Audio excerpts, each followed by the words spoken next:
for Caleb, he has moved off of Storm and moved still in an Izzet variety, and it has some Storm kind of tendencies and gameplay to it, but it doesn't have Grape Shot in it. Yeah, a lot of the same cards.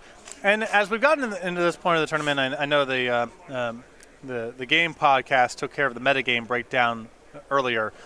A ton of Izzet Phoenix. Yeah. And, that obviously offers up the question of how do you beat this deck? What decks are good at it against it? Say this. Any person that you see at this point who is X and 1 or X and 2 with a different deck has found a good game plan to beat Izzet Phoenix, because you would not be in this position in this tournament if you weren't able to do that.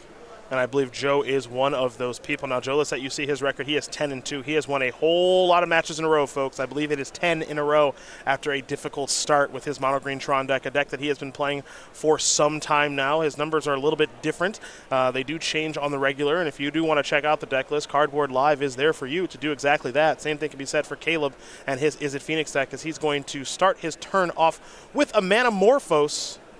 You get a little bit of blue and red mana as appears as he's reaching for those counters that he is so familiar with. He's got to get that red one too. There we go, Caleb. Caleb, we essentially made those for you. Because now he's got a blue and red mana floater. That is true. I mean, it's sort of true. Yeah, he was a large part of that. When you think about Caleb, you think about how much winning he's done with Storm across so many formats, but his invitational win that he had in Vegas a handful of years ago is actually done with Affinity as his weapon of choice in Modern. As here is Thing in the Ice.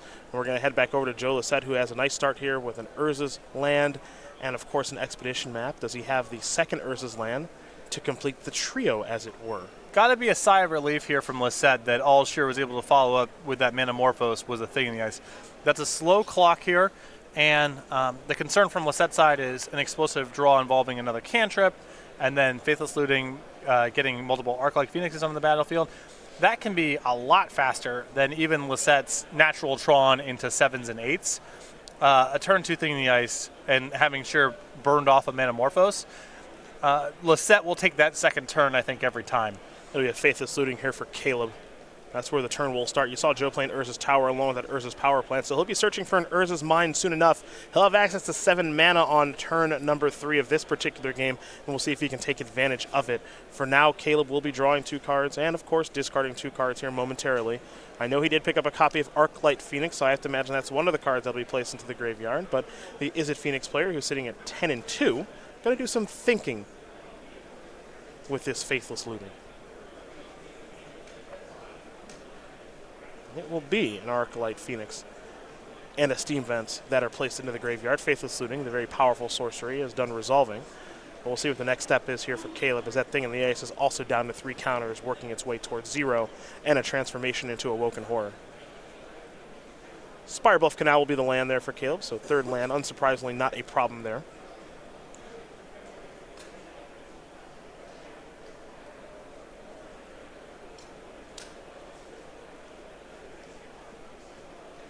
Now it's going to be a copy of Surgical Extraction.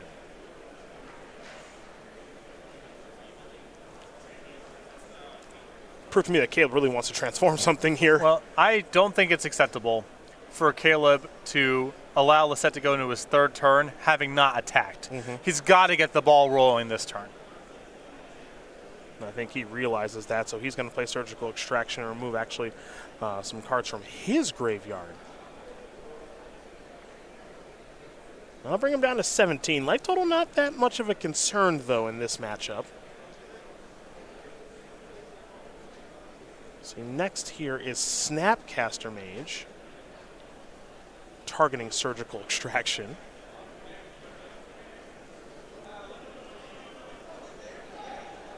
So now Surgical Extraction is going to target something. This is not the most artful transformation of Thing in the Ice. Yeah, I mean, it's not going to transform this turn. We're so used to the, you just Manamorphose into another cantrip, do another. We don't see Surgical Myself, Snapcaster, Surgical Myself. It can be a lot more elegant, I would say. As now Arclight Phoenix is going to return from the graveyard here in just a moment and come across for 3 points of damage. Thing in the Ice is going to be sitting there with just 1 counter left, threatening to transform next turn. As I imagine if Caleb could do it now, he would. But it is brutal for sure to not be able to get the to transform into a Woken Horror this turn. Really needed to get in that shot for 7 points of damage. Passing here and hitting Lossett for 3.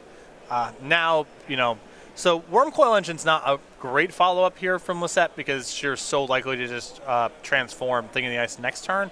But if he has a Karn here, he's got a lot of life to play with and a lot of pressure on Scherer to be managing Planeswalkers rather than attacking Lossett.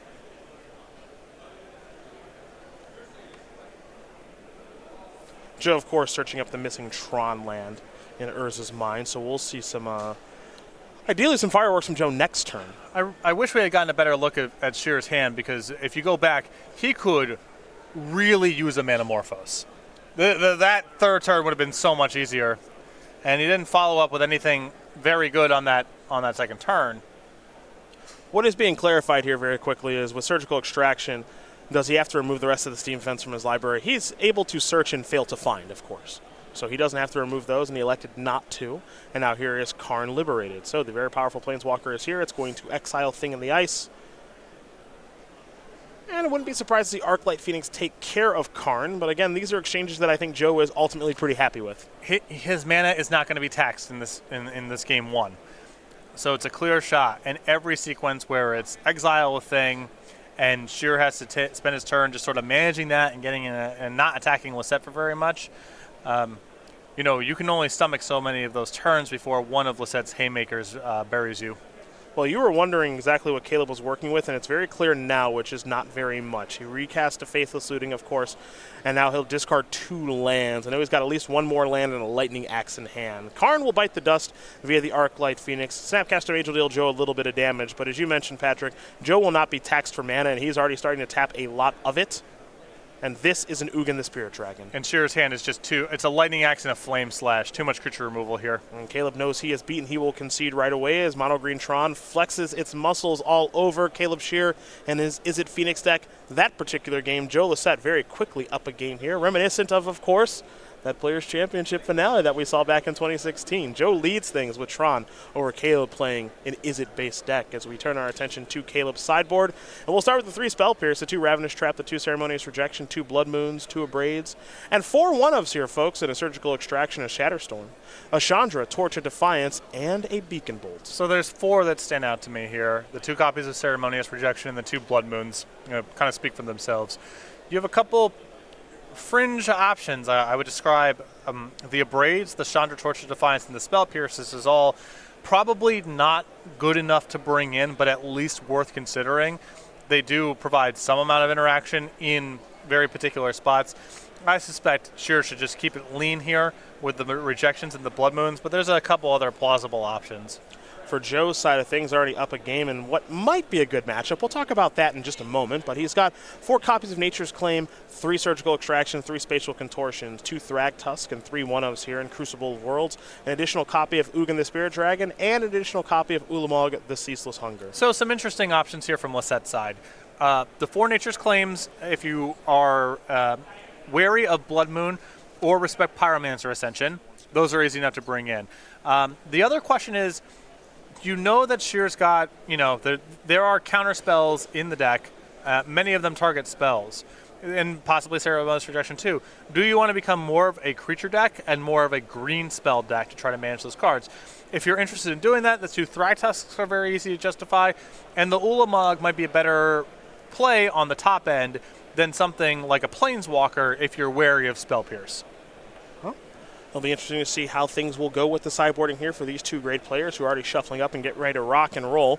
So, game number 2 will be underway here in just a moment, but we do want to go over, of course, Season 1 because we are deep into it here. We did kick things off with the Team Modern Open all the way back in January in Columbus where Abe Corrigan, Ethan Gajewski, and Luke Feeney, they did win that tournament. Then we went to Worcester where Dominic Harvey started to make a name for himself here on the SCG Tour. He got the job done with a very innovative take on Amulet Titan.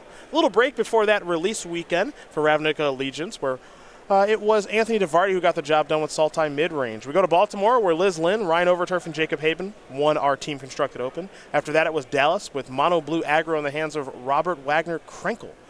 Then we went to Syracuse. Well, we didn't go. No, I mean, it's sort of like the royal we. Yeah.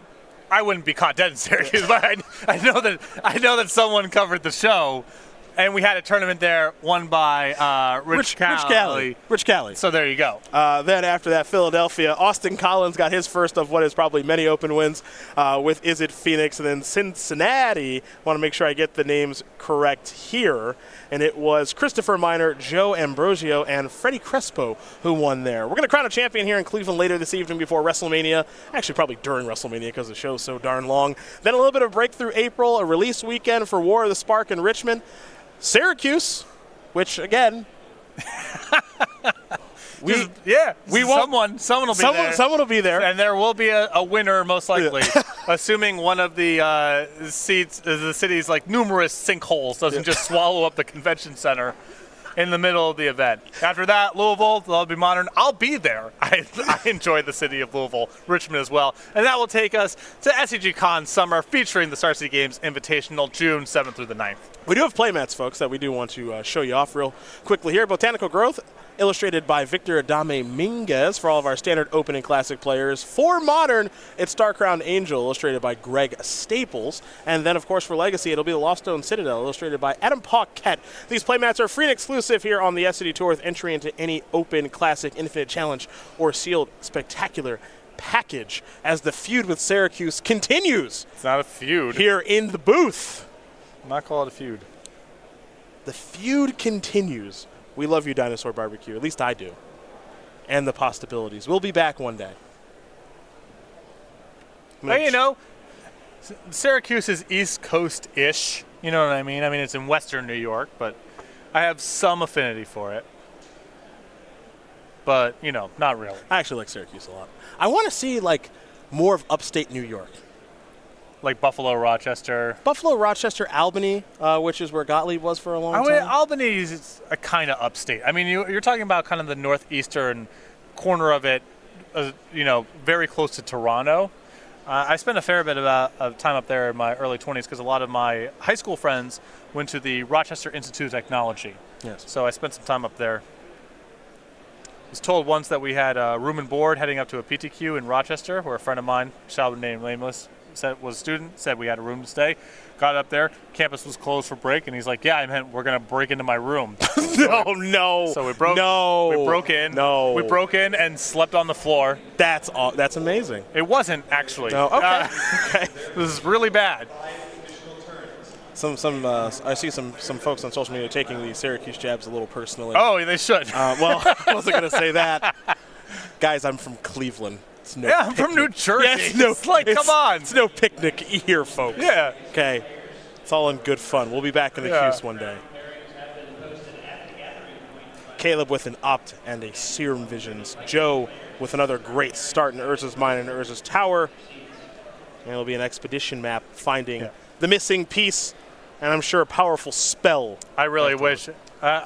Joe there, I want him to map on his own turn. Got to have the respect for Shadow of Doubt. Got to have What do you gain by holding? That he might surgical extract your map? Is that the worry here? Oh, I guess this. How about this? This is fine. Yeah. How about if you're respecting Blood Moon and maybe need to search for a forest, that's fine. Yeah, maybe it's time to search for a basic forest from a nature's claim. Maybe Joe already has the power plant. You don't know, because now he's almost certainly going to search. He's going to search for the power plant. Maybe he's already got the basic forest.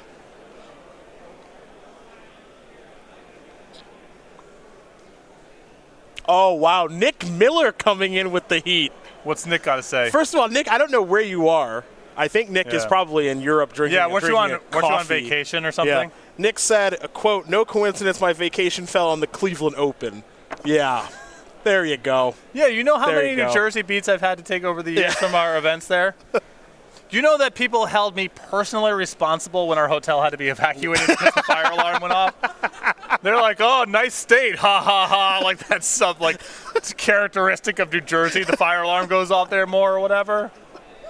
More than other states. Yeah, come on. Yeah. I have paid my dues and then some when it comes to taking garbage from people about where I'm from.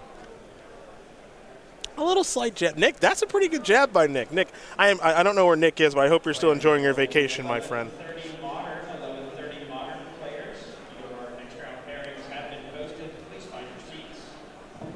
Joe getting to work here, trying to work through a Blood Moon. A couple copies of that in Caleb's sideboard here this weekend. That is a chromatic star there for Lossett, and we'll head back over to Caleb Scherer now, who will draw a card. He's got a copy of Arclight Phoenix in hand. Not the most explosive start here for Caleb, but a Blood Moon on the play can slow down Joe maybe enough to get the gears turning for his deck. Yeah, unfortunately for Scherer, we're hitting the point here where, again, Lossett under no pressure, and Lossett may be able just to make his land drops naturally into 5-mana plays like Oblivion Stone or Thragtusk, which can be good enough here and can even buy him time to get all the way up to 7 and beyond to start casting the big stuff. To say nothing of what happens if Lossett finds a Nature's Claim and then just breaks the whole game open. It'll be a Crackling Drake, which can be a pretty fast clock. Not the biggest Drake we've ever seen. Only a 3-power one right now, but that could change moving forward as we head back over to Joe Lossett. Joe does have a copy of Wormcoil Engine in hand, but for right now, as he cracks this star, the biggest thing that matters for him to be able to take this game over is getting that Blood Moon off the battlefield. Well, it's interesting that he would tap the Forest here. Suggests to me that either he has another green source of mana, or he thinks there's a good chance he'll be able to break the Blood Moon open this turn. Because if you thought that Tron was offline here for this turn, you would open up with tapping a Tron piece rather than the Forest. And Joe is going to play that Ancient Stirrings to get another Chromatic Star, trying to get a little bit deeper into the deck, I imagine, to try to find a Nature's Claim. It does make you wonder how many he sideboarded in, assuming he sideboarded any in. I have to imagine that he did. He is pretty good friends with Caleb, after all. I wouldn't be surprised if they know each other's deck list here this weekend. As I mentioned earlier, though, you can take a look at both deck lists on Cardboard Live as you're watching at home at twitch.tv/SCG Tour, and we do appreciate having you here as we're in round number 13. Joe going to play a Relic of Progenitus. That is not the counter to Crackling Drake, as we know, as there's the power plant, and pass the turn back.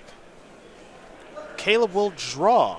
Not sure if Caleb is in the driver's seat at this point or not, but he does have a Crackling Drake that's getting to work. This is an Arclight Phoenix that will also help him get this game over with here. Looks like it's going to be an attack for 6, and Lossett's going to fall down to 14.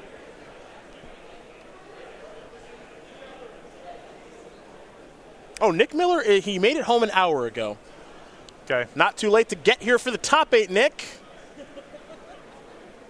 What's the drive, Roanoke to Cleveland? About 7. I mean, if you got in your car now, you could maybe make the finals. I think pretty easily. You could do that winner's interview. We could get a winner's interview, right? That's what I was thinking. We could hold the final. You know what I mean? If it's an issue of 30 minutes or whatever, we can hold it. It's not that big of a deal. Maybe add another round of the tournament. Whatever we got to do. Right. Do your job. Here's an Urza's Tower. Nick, if you can hear me, do your job. Lossett with a Thragtusk in it. So Joe might just be thinking, you know what?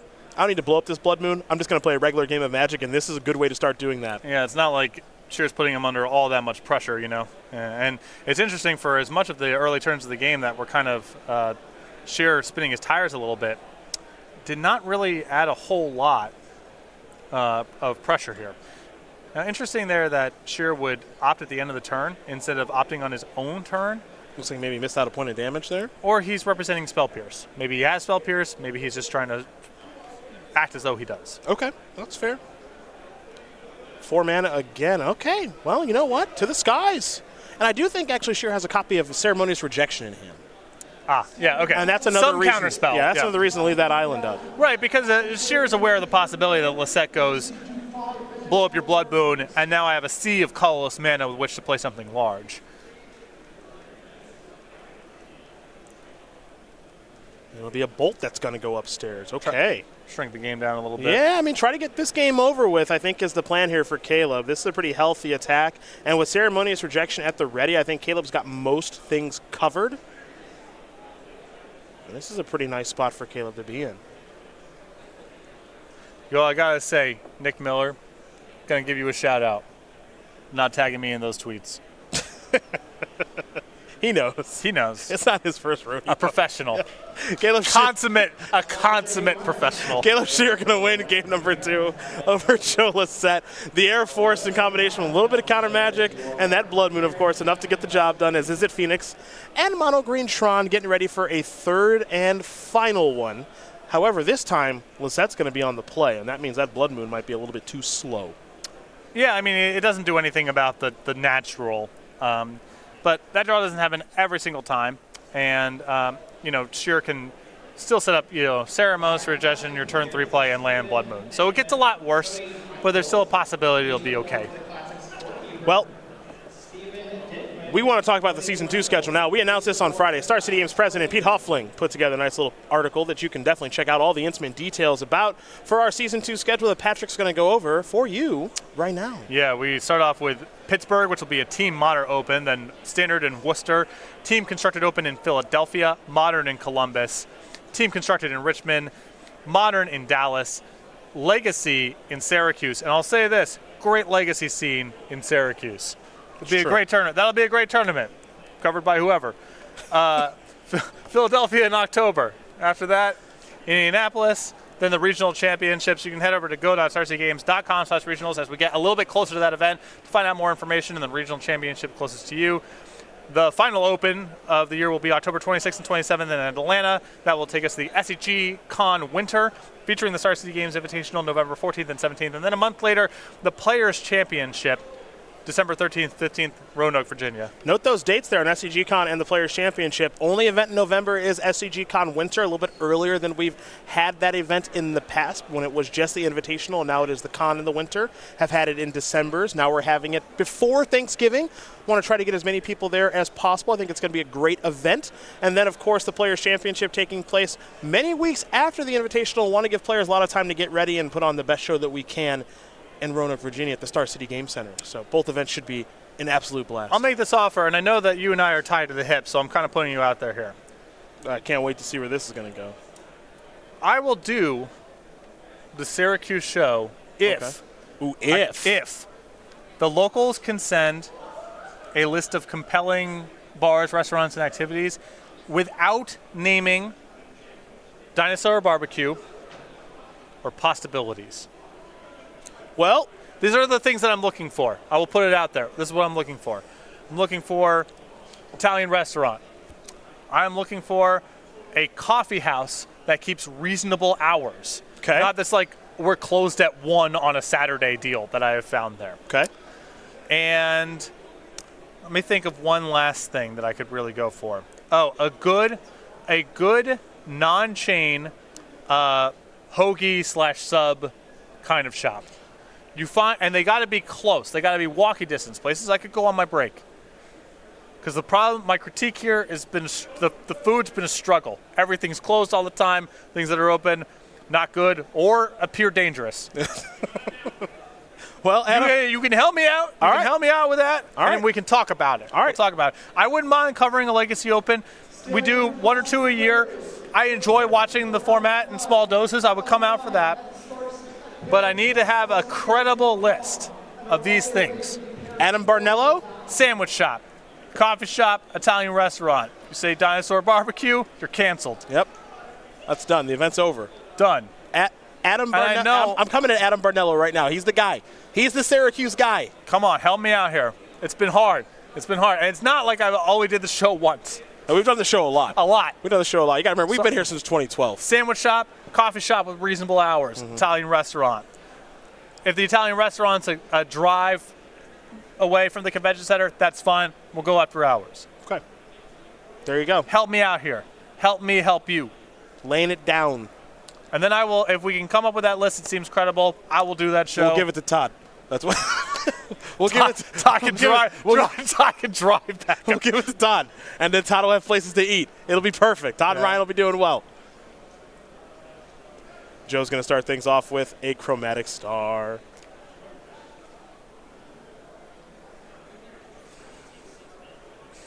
This is a flooded strand. We will head back over to Joe Lossett. Power plant, going to cash it in. And I'm willing to do this knowing that there will be a percentage of the audience there, of the players in attendance, that will see me and not be happy. That's true. That's true. Knowing full well. Like a wrestling heel. Knowing full well. Yeah, that was, I think, a missed career calling. Of just, some Mid-South professional wrestler traveling around and, just making fun of the city where the event's at. You know, that gimmick is just tried and true. It's always good. It's so good. It's always good. Yeah.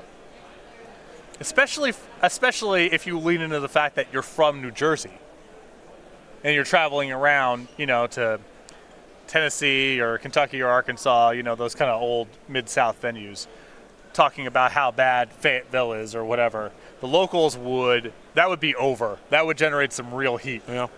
Yeah. We've got a little action. They would here. have to escort you out of the arena. You wouldn't be able just to go out like a normal person. We've got a little action here on Twitter. Adam Barnello said he'll ship a list. Great. Charlie Lappin said they have an Applebee's in Syracuse. Not canceled. Less great. Blocked. Less great. Yeah. Block that account. Block that account. Less You're great. blocked. Unless they have all-you-can-eat riblets, then we might have a conversation. Block that account. Okay, sorry. Are the riblets on happy hour pricing? Those things are dangerous to eat. Those bones couldn't pay me to eat them. Those bones are sharp. Unless their happy hour is we treat it like you're clocked in, and we'll send you a check. They don't. Okay, then I promise. Then I'm off it. Here's a Thragtusk in the face of a thing in the ice. Lossette's going to go up to 25. A lot of cushion. Yeah. Good against the transform trigger too. And you can see that Joe has the Tron online here. Caleb with the third land. Is it a Blood Moon? It was last game. And it is this game. Okay. So now things get a little bit interesting. Does Joe have a way to blow up the Blood Moon? Joe's only got access to 3 red mana now as he draws a card. Picked up a copy of Wormcoil Engine that he can't play. Here comes the Thragtusk. There will be no block, of course, from the thing in the ice, so Caleb's going to fall down to 14. There's a basic forest, and Joe can only pass the turn. To your point, though, Blood Moon on the play versus draw, huge difference. Yep. Lossett was able to get a very impactful card onto the battlefield in front of the Blood Moon, and now is making land drops and maybe able to do something like naturally cast a Wormcoil Engine in a few turns. Be a Manamorphose here from Caleb. He's going to add 2 red, it appears. He'll draw a card. Picked up a copy of a Mountain. Does have a Lightning Bolt in hand. Now he's going to play the very powerful Faithless Looting. Tick Thing in the Ice down to 2. Ceremonious Rejection, and it looks like Arclight Phoenix were the draws here. All right. Caleb does have 2 Arclight Phoenixes to discard. Adam Barnello said, I can give you all those things, but walking distance isn't going to happen. That's okay. Tough. That's going to put a premium on quality. It's going to true. involve a drive. That's true. We could meet somewhere in the middle there, Do they have Postmates? DoorDash? I just feel this whole time I'm negotiating against myself, but that's fine. Figure out a way to make it happen. Uber. Bolt with 1 of the red mana. Keep in mind that we have pretty lengthy breaks at this point with the way the structure of the events are. Sure. So, a 20-minute walk is not bad. We can do that. It's refreshing. Right. I mean, depending on the time of the year. It is sweltering there in the summer. But the event's in September, right? I think so, yeah. Should be nice. Yeah, that should be a nice fall day. Should be nice. There's a Mountain. Now the Phoenixes are not coming back. Lossett has the Surgical Extraction for the Phoenixes to slow things down a bit. So we'll get to see Caleb's hand. He's got Ceremonious Rejection and Pyromancer Ascension left over. Thing in the Ice sitting on 1 counter. And, of course, Faithless Looting in the graveyard. Joe will pick up Caleb's deck, take out all the copies of Arclight Phoenix, but had those Arclight Phoenixes come back, this game may have been over. Yep. So we're kind of past that one stage here. And Lossette's still not under any pressure. Now, the Blood Moon's problematic. It's preventing Lossett from pulling way ahead. And the Ceremonious Rejection is something to consider even if he breaks out of the Blood Moon. But he's at 23. Scherer is yet to manage an attack, though next turn he should be online when he can transform Thing in the Ice, no matter what the draw step is, by flashing back the Faithless Looting. But given that there's a Blood Moon on the battlefield, Lossette's got to feel pretty comfortable with how the first couple turns of this game have gone. I would think so, yeah. And Joe's got that 3/3 Beast token. Todd Anderson out here getting busy.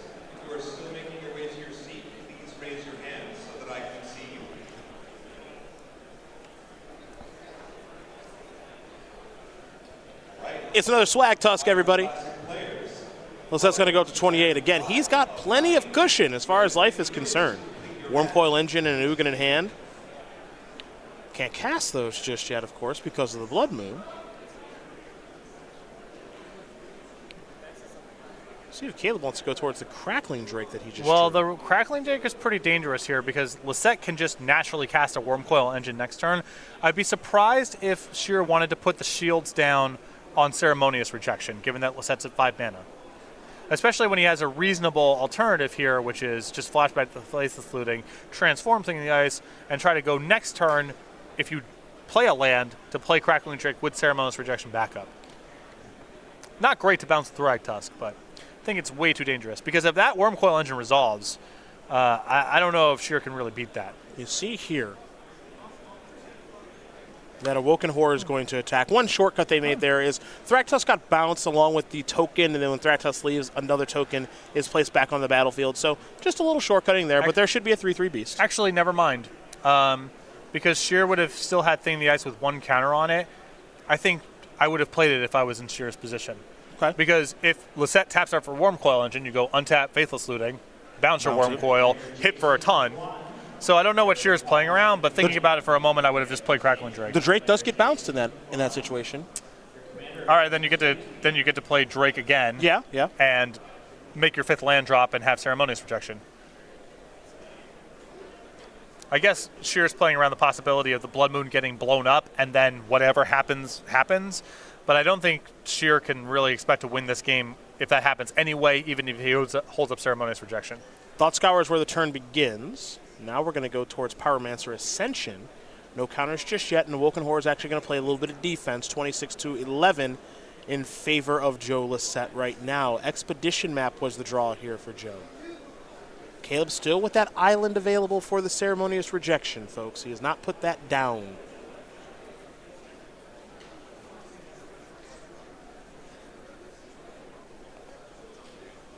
This will be an Ancient Stirrings. That's going to resolve. Joe's going to take a look at the top 5 cards.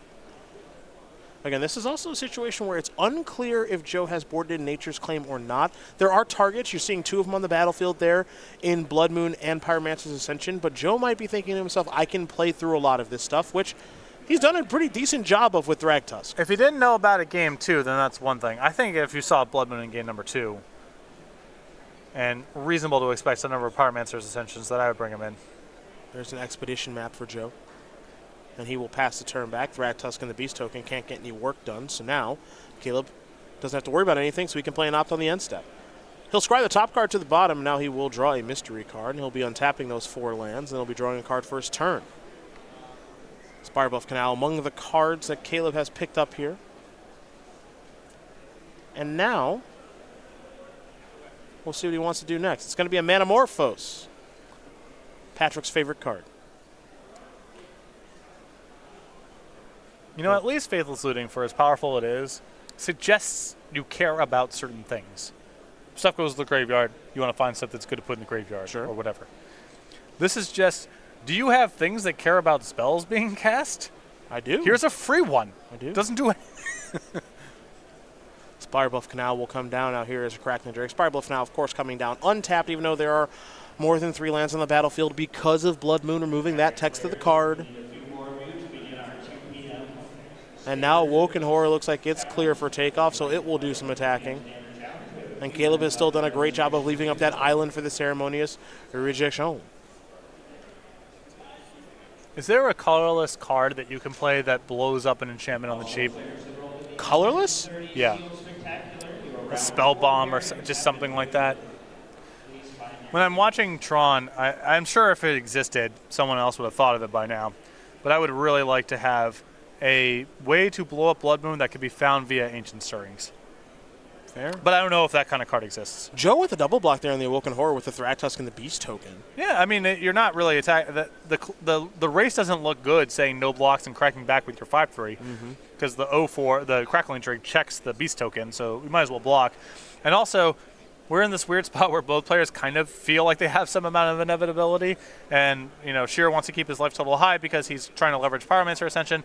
And Lossett's trying to keep his life total high because if he can break out of Blood Moon or just make the land drops, then he starts unlocking some really powerful cards. It's also a very safe block there from Joe when Caleb only has an island up.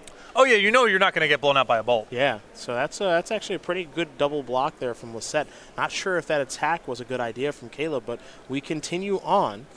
Well, you know, I think from Lossett's perspective that even if he had red mana available, if you bolt the Thragtusk, then the Beast gets removed from combat. So you end up in the same spot regardless, where you just have a Beast left over.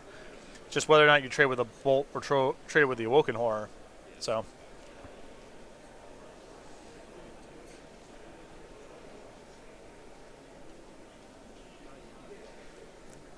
Someone has tweeted at me, Spine of Ishaw's colorless and blows up permanents. It's expensive. I'll clarify something.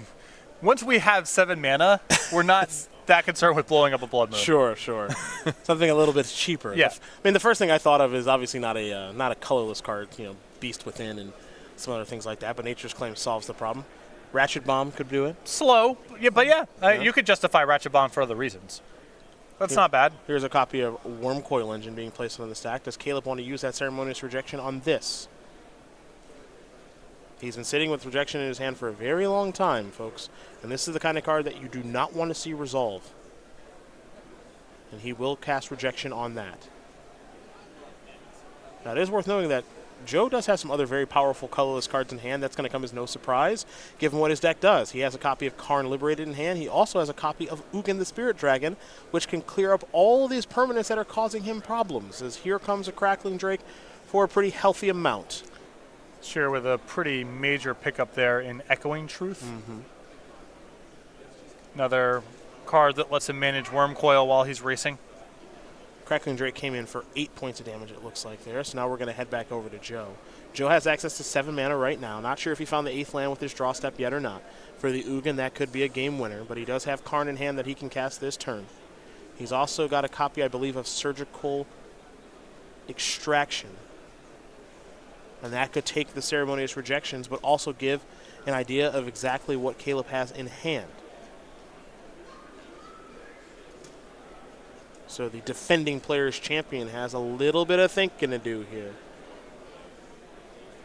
I think he might be asking our table spotter or Caleb a question for a little bit of clarification. A small critique of Scherer's deck here, but I think it matters. A really surprising number of one-ofs among his spells for a deck that plays Pyromancer Ascension. Because I don't know the value of a replacement. Like, how much better is the one Echoing Truth than the second Lightning Axe? How much better is the first Sleight of Hand or the first Flame Slash than other cards you could play in that slot?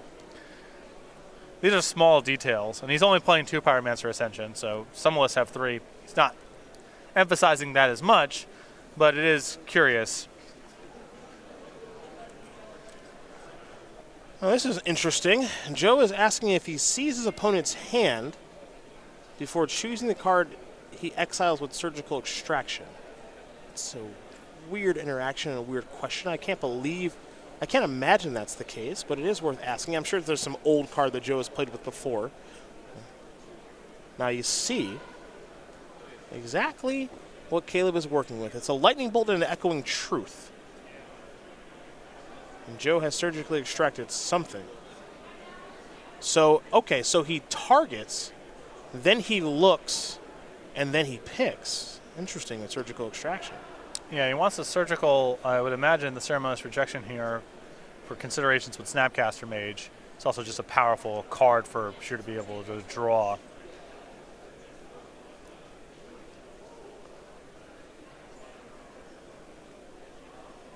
So you see there's at least one more Ceremonious Rejection in the deck. Ceremonious Rejection was, unsurprisingly, the target. And now you see exactly what Caleb is working with in all aspects here, with the Echoing Truth and the Bolt in hand. The 6 lands on the battlefield. The Blood Moon, the Pyromancer's Ascension on 1 counter, and, of course, the Crackling Drake, which appears to be a 8-power flyer.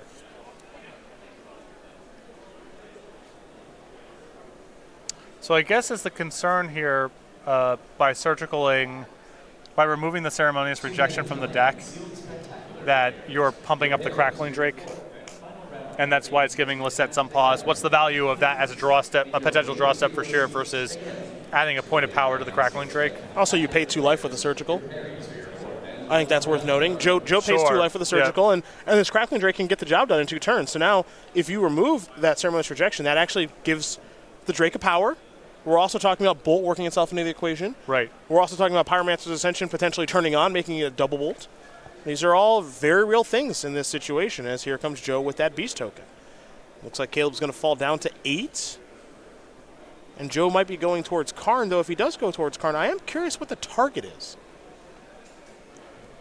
I mean, I imagine you would just, once you're at the spot where you're just able to cast things naturally, you just want to manage your life total here. My guess is you would want to take care of Crackling Drake. I mean, you turn that Pyromancer's Ascension on, this game could fall. This could become a nightmare.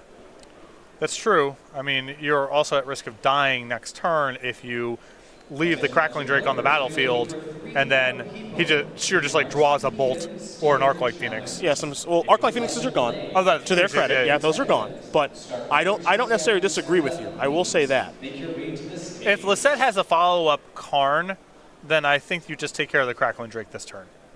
Because even if Scherer gets a little bit of momentum with the Pyromancer Ascension, he's unlikely to just blow your doors off next turn, and then your life total is fairly high and you've got a lot of action to work with. But it's close. I mean, this is really tough. And we're not even talking about the Blood Moon. This is another card that could be pretty easily justified here. Now, Caleb is thinking about maybe casting Echoing Truth on his Crackling Drake, which is a little bit interesting. I don't know if this Echoing Truth is going to get any better.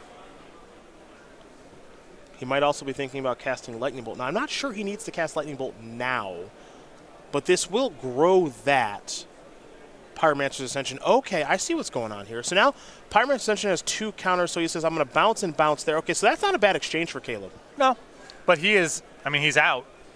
And I guess if you try to kill the Pyromancer's Ascension, that could have just gotten Echoing Truth. Maybe Right. that's what you want to have happen, maybe not. Now, here's Crackling Drake, draw a card. Remember, Ascension's on 2 counters, so Caleb's hoping to draw a spell. He has drawn another copy of Pyromancer's Ascension and pass the turn back. I'm not sure I like deploying that second copy, as if Joe has a land here, that Ugin can sweep it all up. Now, Joe...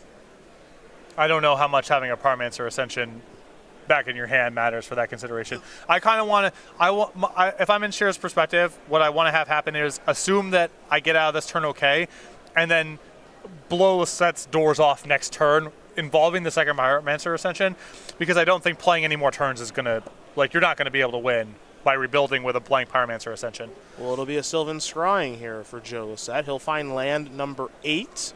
Not sure exactly which land he's going to search up. Now, remember, Caleb has just a land in hand right now. Part of the reason I may want to hold that Pyromancer Ascension is giving me something to discard to Faithless Looting, but that may not matter. Yeah. That may not matter. Now, this is a huge draw here for Caleb, because if Caleb is able to draw a spell, he's probably any cantrip, he's going to go nuts. Yeah, he's gonna draw his whole deck, because all the cantripping comes around with so much scrying and selection that it's not like he's going to hit 2 lands in a row and stop. What is that draw? What is that draw? We know he's got a land. But what is that draw for Caleb? He is reaching for an island. That is bad news for Joe Lossett. It is a copy of Thought Scour, and he's going to get to do it twice. Manamorphose and Spirebluff Canal go to the graveyard. Now Faithless Looting and Spell Pierce go to the graveyard, and he is off to the races, folks. This should be a turn in which Caleb wins, because he's going to be able to build that Crackling Drake up way too much for Joe to handle. This will be an opt. That'll happen twice. The first one, he'll scry the top card to the bottom. Now he'll draw a card. Let's do it again. He'll keep that one. Opt goes into the graveyard. He's got another copy of Thought Scour. Don't forget about the Faithless Looting that's in the graveyard as well. And this is the power of Pyromancer's Ascension in this deck, Patrick. Yeah, it's a, breaker in the mirror, any game that has a chance of going long, and it's seemingly innocuous. You associate this with Storm decks that have combo kills, and Izzet Phoenix doesn't really have that sort of thing going on, but you draw your whole deck, or close to it, in the spot that Scherer gets to, and Lossett isn't even going to make him go through the motions.